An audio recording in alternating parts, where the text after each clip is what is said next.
I've been with my boyfriend, Wanderer, 26 million for roughly 8 months, and I'm 24 female. Our relationship has been wonderful. We share a strong connection, enjoy similar hobbies, and he's incredibly attentive and kind when it's just the two of us. However, he's shown no interest in bonding with my friend circle, which has caused some tension.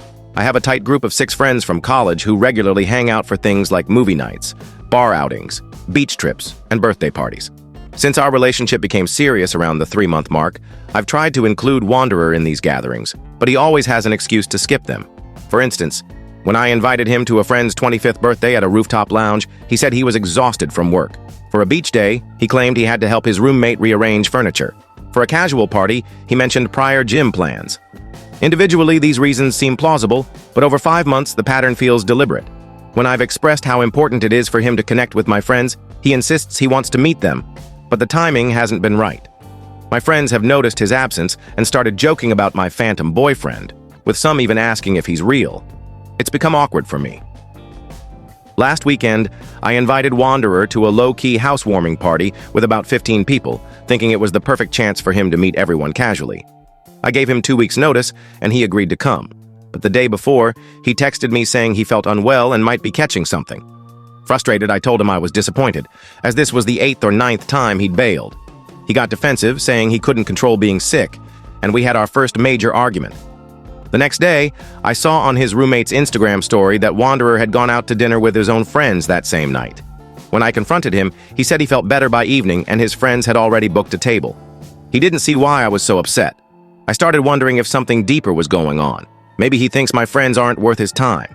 He's introduced me to his close-knit friend group, and I've made an effort to engage with them, even though their interests, like crypto or hiking, differ from mine. So it's not like he's socially withdrawn in general. I feel like blending friend groups is a natural part of a serious relationship, and his reluctance makes me question our compatibility. Am I wrong to be upset? Should I give him more space, or is this a real issue? Comment 1. You're not wrong. 8 or 9 excuses over 5 months is a clear pattern. The fact that he went out with his friends after claiming to be sick is suspicious. Either he doesn't vibe with your friends, or he's not ready for deeper relationship steps. Have you asked him directly why he's hesitant? OP. Reply. I've asked him a few times, but his responses are vague, like, I want to meet them when I can focus fully, or I don't want to be awkward in a big group. When I push for details, he shuts down and says I'm overanalyzing. The dinner incident really upset me, because he didn't just recover. He chose his friends over checking if he could still come to the housewarming. Even if he was partially better, he could have shown up briefly. My friends are louder and more outgoing than his, who prefer quiet board games or outdoor activities. Mine love karaoke and drinking games, so maybe he feels out of place, but he's never given them a real chance. Comment 2. No one's at fault here, but some people need more time to adjust to new social settings. 8 months isn't that long, and meeting a whole friend group can be daunting. Have you tried smaller meetups like dinner with 1 or 2 friends? OP. Reply. I appreciate that perspective. I did try smaller settings.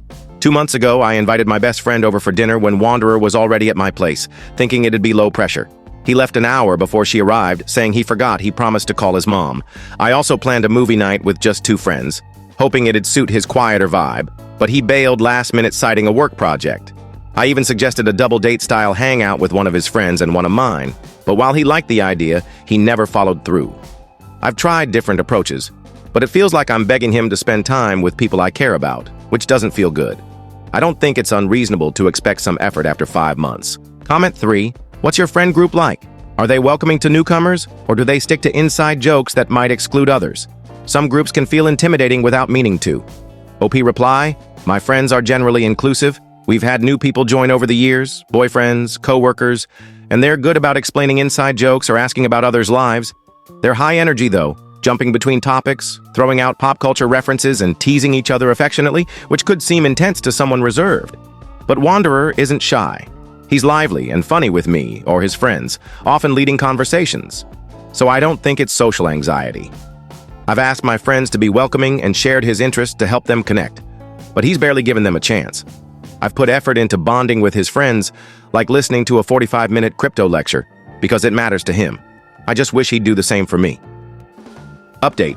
Wanderer finally attended one of my friend group's events, but I'm more confused now. My friend Sarah was having her birthday at a chic cocktail lounge with 12 to 15 people, including our college crew and some of her co-workers. I thought it'd be a great chance for Wanderer to meet everyone since the focus wouldn't be solely on him. I invited him 3 weeks in advance, and he agreed enthusiastically, even helping me pick Sarah's gift and suggesting we grab dinner beforehand to avoid being hangry. Dinner was great. He asked thoughtful questions about Sarah and seemed excited. I was hopeful this would be a turning point. But at the lounge, things changed. The first 15 minutes were fine. I introduced him to Sarah and a few others, and he was polite, complimenting Sarah's outfit. As the group grew louder, though, he withdrew. While I chatted with Sarah's engaged co-worker about her wedding, I noticed Wanderer at the edge of our table, scrolling his phone. I checked on him, and he said he was just glancing at work emails. 20 minutes later, he was still on his phone. Instagram, articles, texting. When people tried to include him, he'd give short answers and go back to his screen.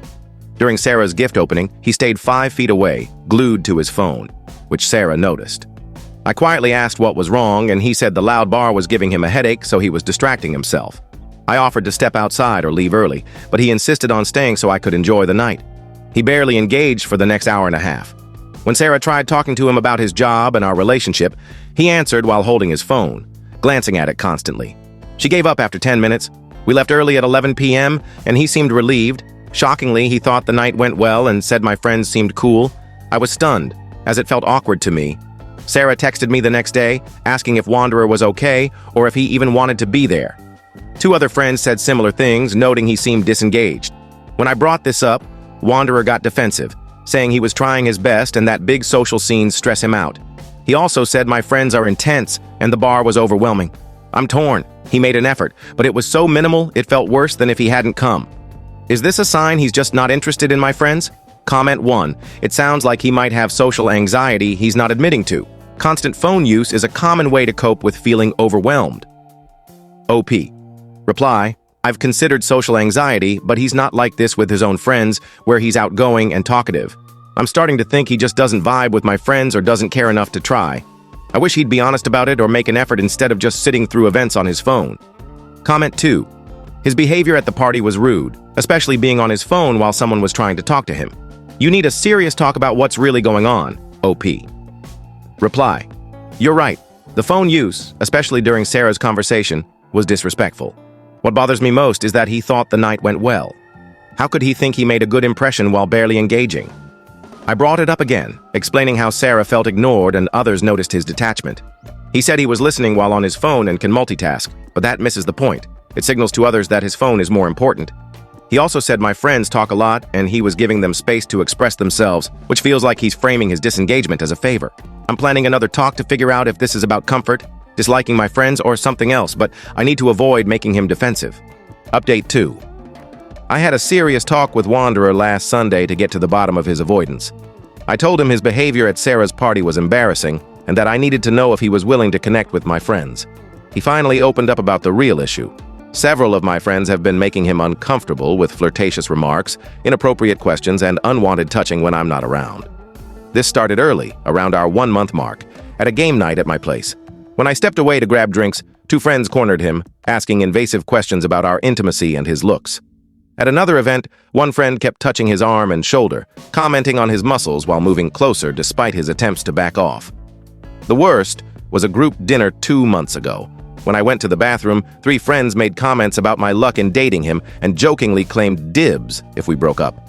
Wanderer said he tried to stay polite but distant, hoping they'd stop, but when it continued, he started avoiding group events.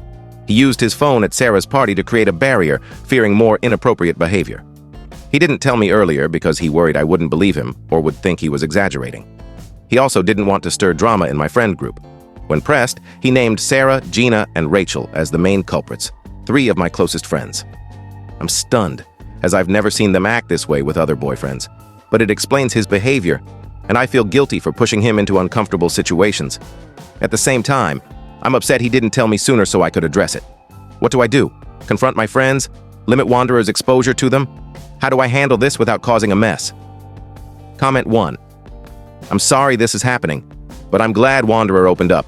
Sexual harassment can happen to anyone, and men often stay silent fearing they won't be taken seriously. You should confront your friends. Their behavior is not okay. OP. Reply. You're right, it's harassment, though I hesitated to label it at first.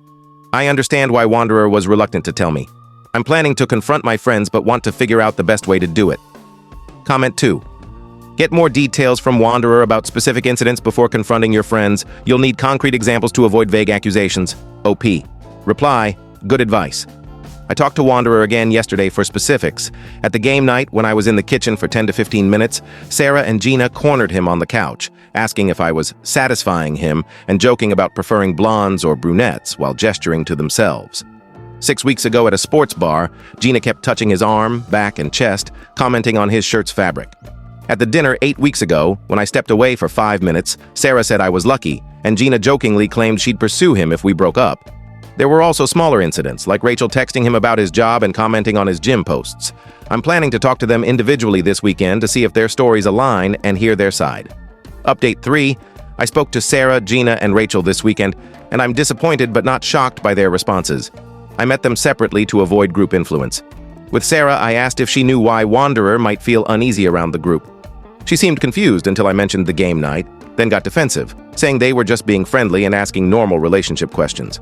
She claimed Wanderer was too reserved and called me dramatic for labeling it inappropriate.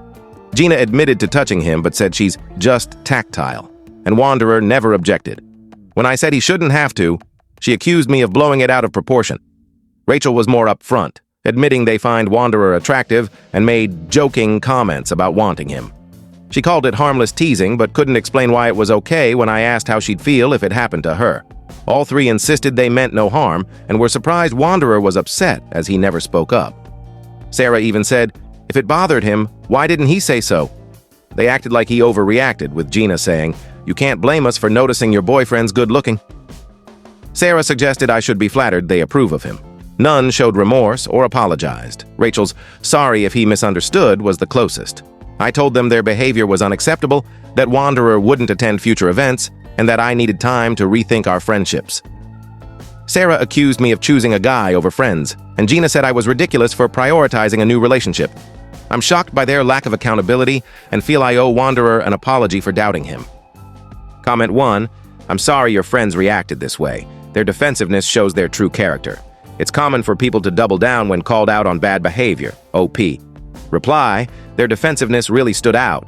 They cared more about justifying themselves than acknowledging Wanderer's discomfort. Sarah's comment about him needing to speak up felt like victim blaming. He was in a lose-lose situation. Calling them out would have made him the problem boyfriend, but staying quiet made him seem aloof. Final update. Since my last post, I've gained clarity on how to move forward. I spoke to my other friends, Mark, Emma, and Lily, to get their take and explain why Wanderer wouldn't join group events. Their responses were revealing. Mark had noticed Sarah and Gina's inappropriate comments, but thought I knew and was okay with it. He apologized for not stepping in. Emma saw Gina's overly familiar touching, but assumed they were friends, not realizing Wanderer barely knew her. Lily heard some comments, but thought they were just casual chatter, not directed at Wanderer repeatedly. Unlike the others, these three were genuinely sorry, asked how to make Wanderer comfortable, and showed concern. Mark also shared that at Sarah's birthday, Gina called Wanderer boring, and Sarah said she didn't get what I saw in him beyond his looks. This was while I was embarrassed about his phone use, not knowing they were mocking him. I had a final group talk with Sarah, Gina, and Rachel, telling them I was ending our friendships due to their behavior and lack of accountability. They accused me of overreacting and throwing away years of friendship, with Sarah claiming Wanderer was controlling me. Rachel suggested hanging out without him, but I said the issue was their actions, not his presence. The talk ended with Sarah saying I'd regret choosing him when we break up.